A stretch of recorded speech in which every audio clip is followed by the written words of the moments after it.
Changement de statut, à quel moment en parler au recruteur dans un processus de recrutement? Donc voilà la question à laquelle nous allons essayer de répondre, car c'est quand même une question fondamentale qui embête beaucoup les étudiants quand on dans leur recherche de premier emploi. Et voilà, donc nous allons essayer d'apporter des réponses à cette question dans cette vidéo. Je vous invite à rester connecté jusqu'à la fin pour découvrir les meilleures réponses que je peux essayer de vous proposer. Voilà, merci.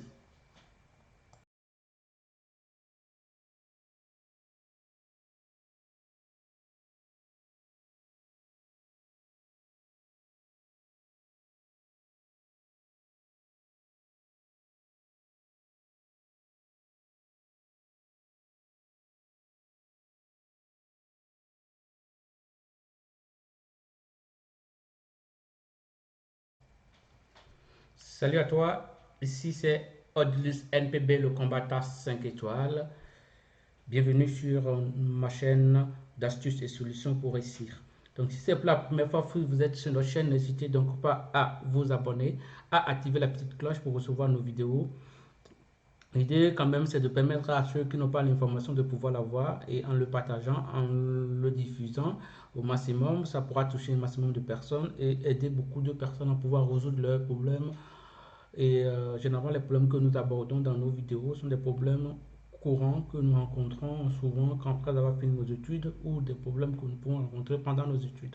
Donc l'idée quand même c'est de pouvoir faire un retour d'expérience par rapport à ceux qui n'ont pas l'information de pouvoir l'avoir. Je vous invite donc vivement à partager nos vidéos et sans plus tarder, nous allons commencer à répondre à la première question à la question sur le changement de statut. J'ai déjà fait des vidéos sur le changement de statut. J'ai déjà longuement parlé de ce sujet. Donc, pour ceux qui n'ont pas encore suivi ma vidéo sur le changement de statut, je vous invite vivement à aller le regarder. On en a fait un premier et un autre en débat où des gens ont eu la chance de poser des questions. Voilà. Donc aujourd'hui, nous allons répondre à une question vraiment très précise. C'est comment je fais, à quel moment je dois parler en fait de mon projet de changement de statut à mon futur employeur. Voilà. Donc cette question, il n'y a pas de réponse standard. Donc il n'y a pas de réponse standard. Il y a plusieurs sortes de réponses. Tout dépend du contexte dans lequel vous vous retrouvez. Et le contexte est quelque chose de très important en fait pour pouvoir répondre à cette question. Parce que nous ne pouvons rien faire en fait en l'air.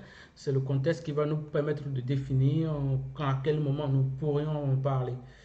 Je prends par exemple un cas simple, c'est-à-dire je finis mes études, je souhaite faire le changement de statut, j'ai pas tous les outils comme l'APS, la nouvelle carte, et je souhaite faire mon changement de statut d'étudiant salarié. Donc c'est là où j'ai effectué par exemple mes stages ou mon alternance et je souhaite être recruté et je n'ai pas l'APS, donc je n'ai pas la nouvelle carte RCE, recherche d'emploi et création d'entreprise. Qu'est-ce que je fais? Je pense que dans ce cas, ça devient beaucoup plus simple d'en parler aux recruteurs dès le moment où vous, vous avez fini votre stage. Il faut commencer à en parler aux recruteurs. C'est à ce moment-là que lors de votre bilan, vous allez chercher à savoir si le recruteur souhaite ou pas vous recruter. Donc, si le recruteur souhaite vous recruter, il serait fondamental, comme je l'ai déjà dit dans mes précédentes vidéos, d'aller vous former sur le changement de statut. Pour moi, la première étape, c'est de se former, anticiper, formez-vous sur le sujet parce que c'est quand même quelque chose de très important et il y a beaucoup de personnes qui ne maîtrisent pas du tout le processus et donc si vous vous retrouvez en face d'un recruteur qui non plus ne maîtrise pas le processus, il sera difficile pour vous alors de le convaincre. Donc ce que je vous invite à faire dans ce cas de figure, si vous êtes en stage ou en alternance et vous souhaitez être recruté, c'est d'aller vous informer sur le sujet. Et dans ce cas de figure, donc le moment propice, c'est le moment où vous souhaitez faire le bilan avec votre employeur, que vous allez lui faire part en fait de votre projet s'il souhaite vous recruter. qu'il faut passer par un tel changement de statut et compte tenu de votre situation en tant qu'étudiant, voilà les conditions qu'il faut. Donc, il faut justifier qu'il n'y a pas un Français qui peut prendre le poste. Faut essayer de se défaire de l'opposabilité de l'emploi. Donc, que pour faire une lettre de motivation, montrer les CV qu'il a déjà reçus. Donc, tous ces processus, c'est à vous d'anticiper, d'en parler à votre recruteur bien avant la fin de votre stage s'il souhaite vous recruter. Voilà. Donc, ce cas, c'est le cas le plus simple, je pense, hein, c'est le cas le plus simple. Je pense que c'est pas vraiment ça le cas le plus difficile. Le cas le plus difficile, c'est je suis étudiant, j'ai fini mon stage dans une autre entreprise, je souhaite être recruté dans une entreprise Y. Et comment convaincre le recruteur de cette entreprise Y? À quel moment je dois parler du changement de statut? Donc, je suis toujours dans le cas où je n'ai pas les outils APS ou la nouvelle carte. Dans ce cas de figure, ce que je conseille toujours, et qui sera peut-être le cas aussi quand vous aurez la pièce, ça va être aborder le sujet, attendez que le recruteur, après avoir fini votre entretien, n'en parlez pas du tout au premier abord. Faites votre entretien comme si de rien n'était.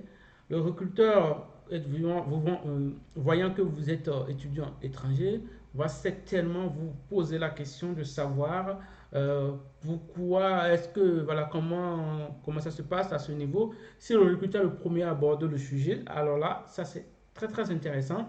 C'est en ce moment-là, vous devez lui faire part de changement de statut. Et c'est en ce moment-là aussi que vous devez lui faire comprendre que la procédure c'est juste une procédure administrative comme tant d'autres et qui est très simple à faire et que les seules contraintes pour ce processus, voilà, de telle contrainte étant donné que je suis étudiant. Donc, vous devez pouvoir lui expliquer que le processus de recrutement, ça représente 55%.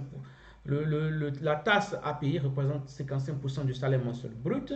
Vous devez pouvoir lui expliquer certains éléments très précis et très clairs pour pouvoir convaincre facilement le recruteur. Donc, si vous allez à un entretien et vous-même vous ne maîtrisez pas la procédure et que le recruteur vous pose la question, alors là, dans ce cas, je ne peux malheureusement rien pour vous. C'est ce que j'essaie d'éviter et en faisant des vidéos du genre à partager par rapport moi à mes propres vécus et aussi par rapport au retour d'expérience des personnes beaucoup plus expérimentées que moi. Donc c'est à vous de vous former et attendez la fin de l'entretien si le recruteur aborde le sujet pour le répondre. Donc si le recruteur n'aborde pas le sujet, dans ce cas de figure, je pense que il y a deux cas. Il y a deux cas parce que si le recruteur est bien intéressé par votre profil, il est important quand même que vous lui faites part de ça. Quand il souhaite, par exemple, vous faire signer le contrat, vous devez lui faire part de ça. Ou éventuellement lui en parler vous-même. Prenez la décision de lui en parler. Madame, entend, voilà, je suis étudiant, je souhaite, vous savez que je suis étudiant et je dois travailler, j'ai des obligations administratives qui m'obligent à passer par un processus de changement de statut et ce processus quand même qui est un processus très simple, un processus administratif, ça va me permettre tout simplement de travailler en toute égalité. La seule chose à faire, c'est de demander une autorisation de travail. Et voilà. Et ça revient à la même chose. Donc, c'est à vous de lui expliquer. Je ne sais pas si je me fais comprendre. En résumé, si je suis étudiant, première des choses, je me forme sur la procédure entièrement. Je me forme sur la procédure. Je cherche à connaître plein de retours d'expérience, à connaître tout ce qu'il faut. Ça, c'est très important hein, quand je suis étudiant. Et ensuite, la deuxième des choses, c'est pouvoir aborder le sujet pendant l'entretien. C'est-à-dire que ne l'abordez pas surtout au début de l'entretien. Attendez et abordez-le vers la fin si le recruteur vous pose la question. Si le recruteur ne vous pose pas la question, je pense que c'est important pour vous en fait de d'aborder le sujet, surtout qu'à la fin on vous demande si vous avez des questions. Voilà, vous pouvez, par exemple, moi j'avais l'habitude de le faire. Voilà, vous voyez que je suis étudiant. Est-ce que vous avez l'habitude de recruter des étudiants étrangers? Voilà, il va vous dire non, il va vous dire oui. Bon, voilà, la seule particularité par rapport à un étudiant français, Voilà, juste, voilà. Vous lui expliquez, vous êtes à l'aise, et lui-même, il est à l'aise, et il se sent en sécurité dans la procédure. Donc voilà. Donc on va aborder le deuxième cas.